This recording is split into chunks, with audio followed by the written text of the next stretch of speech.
Okay, thank you so much for your taking time today. You're Dr. welcome. Yeah, Dr. Christopher Rieger. Very nice to meet you again. Nice to Meet see you. you again. Yes, Yeah. yes. Okay, you are taught American literature for almost 17 years at Southeast Missouri State University, right? And Hmm. you were the director of the Center for Faulkner Studies almost 10 years? Right. Yeah. And then you decided to change your job at the 2023. And yet, and you get training for a year to be the foreign service officer at the U.S. Department of State. Hmm. Wow. Your position is now vice consul at the U.S. Embassy, Mexico City since March 2024. Okay. It is very interesting career, but just out of curiosity, I would like to ask this simple question first. Why you change your job? Is it just a coincidence for you? No. Uh, that's a good question. I have several reasons. One, I think I the goals that I had when I got into academics, I was able to achieve most of them quite fortunately. I Right. was able to write 2 books and Yes. published, edited several other books. Right. I organized international conferences through the That's Faulkner true. Center. And then I was able to travel to places like Japan and China and around the US Right. because of my work. And so in some sense I felt like I had done the goals I had when I became an academic, Right. and I felt like I wanted a new challenge, something different. Also, one of my favorite parts of the job was working with visiting scholars like yourself. Right. Yes. We had a lot of visiting scholars at the Center for Faulkner Studies from Yeah. Japan and Right. China especially, but also from Brazil and Europe and around the US.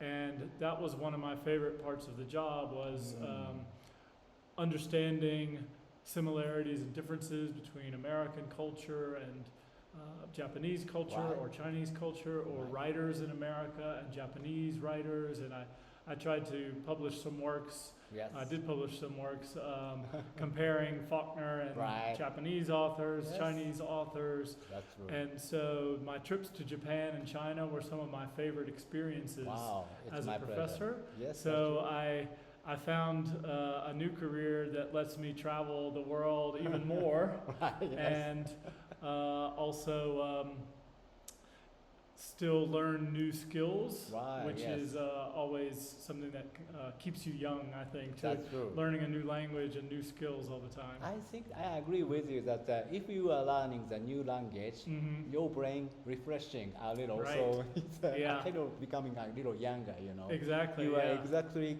having some kinds of second life, you know, Yes. for your career. Uh, It's a very interesting part of our life, so I understand very much. I believe I understand the situation much more, but however, still I ask a little more question about that. I feel that I can see some symbolic connection between your previous job and today's job, you know. You teach Faulkner for long years and also the director of the Center for Faulkner Studies. Is there any specific relationship between your study of Faulkner and today's your job? Because you know, Faulkner also become the cultural ambassador, you know, ambassador in the Cold War era, and visited foreign countries, which includes Japan and the Philippines, you know. So in his later career, Faulkner seems to be a kind of cultural ambassador, and he is really connecting these cultures, which explores American culture to the other part of the world. So, do you feel some connections you feel with your career and the Faulkner's experiences? Yeah, I think that's an interesting connection because Right. Faulkner actually worked for the State Department Right? Yeah. in his role as a cultural That's ambassador. true.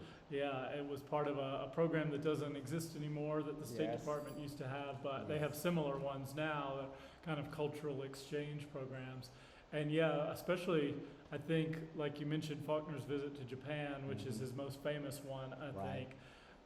It was very strategic by the State Department to send him Yes. there at that time. He was one of the first prominent Americans to visit after World War II, Yes. and I think it was very intentional for the State Department.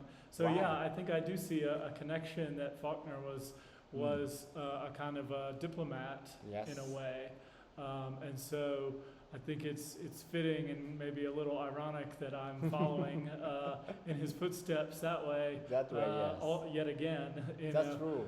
true. So yeah, I do think there's a connection there, and I think my my area that I will work in the State Department is called public diplomacy, Yes. and a lot of it focuses on cultural exchange and working with media and schools and professors and students and things like Right. that. So in that sense, I think it is an extension of my previous job. That's right.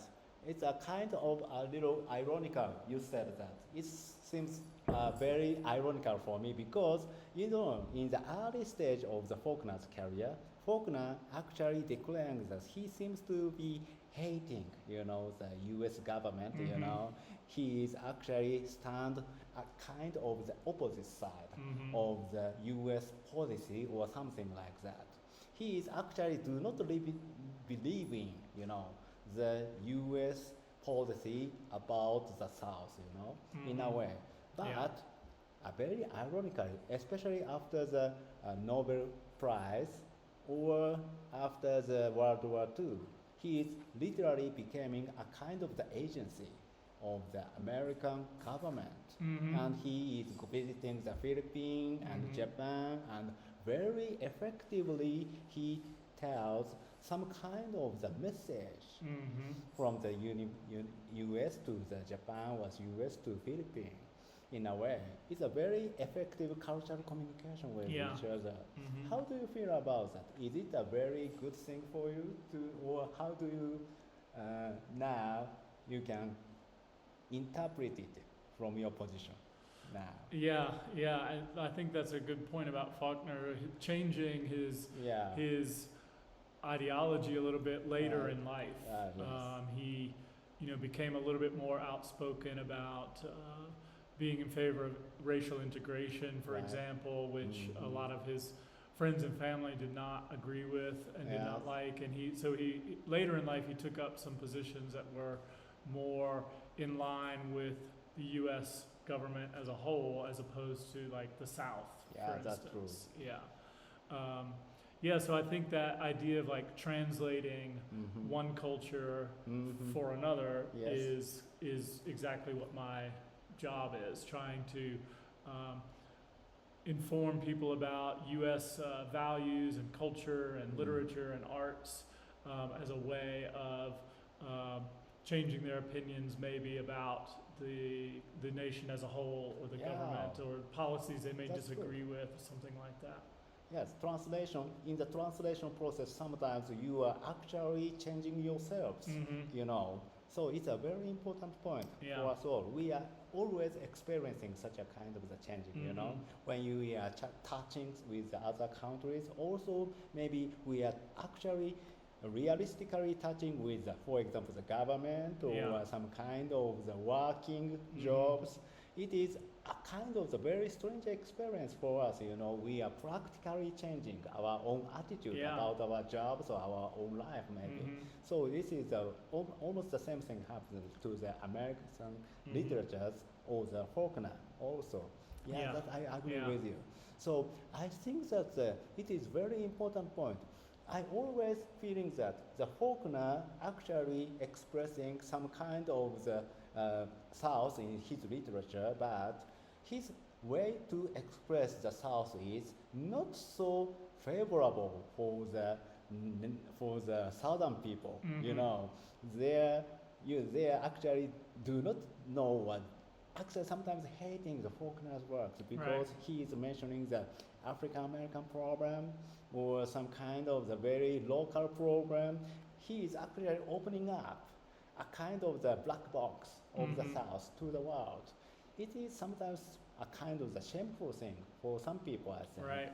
So such a kind of the attitude has not so much changed, you know, Right. in Faulkner's later career for you. That's true, yeah.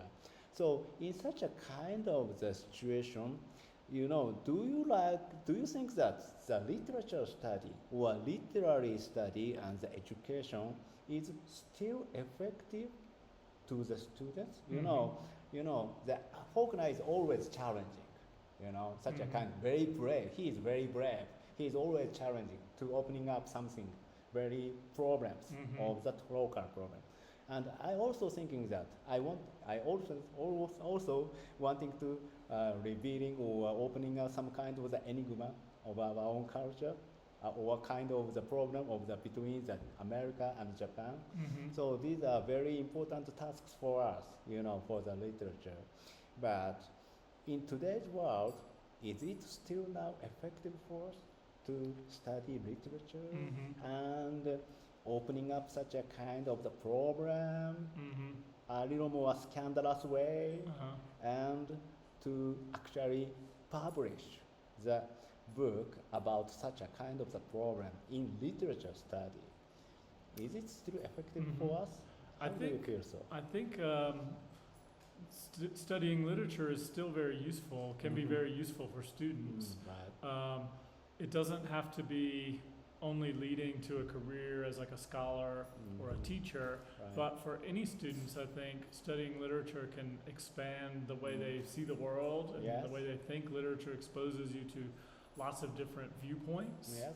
And so the world we live in today is very complex Yes. and complicated.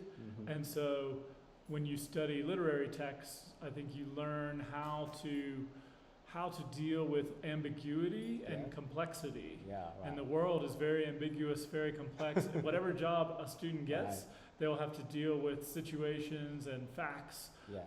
that are ambiguous and complex, and they have to make sense of them Yeah. and try to make order out of something that is confusing, Yeah. like a Faulkner novel, for Yeah, instance, that's right? true. And so I think the study of literature does have a place even for students who want to be bankers or doctors or Wow. lawyers or Wow. something So completely separate from literature is still valuable. wow, that's right. So you think that the education of literature might be useful for the society, or connecting literature career with some pragmatic jobs is more or is okay or important. I for think the so, answer. yes. Yes, And I know some of the students that I've taught who were English majors or literature majors have gone on to careers in very different areas That's that true, have nothing yes. to do with literature, That's but they've right. been very successful. Right. And they've told me sometimes that because of the education they got as an English major or a Right. literature major, they felt like they had the skills to adapt to Yes. different situations, Right. and that they had the skills to learn quickly how to do any kind of job they were given. And so I Okay. think it's valuable. Some other majors maybe are very narrow Yeah, that's and right. only teach you a narrow skill set. Yeah, that's Yeah. right. Your saying is very persuasive, because of your positions now. Right. Thank you very much. Yeah. Yeah. It is a very short interview, but Okay, I thank you. believe that this is a very effective interview for us. Thank you very Yeah, much. thank you. Thank you. Okay. Okay, that was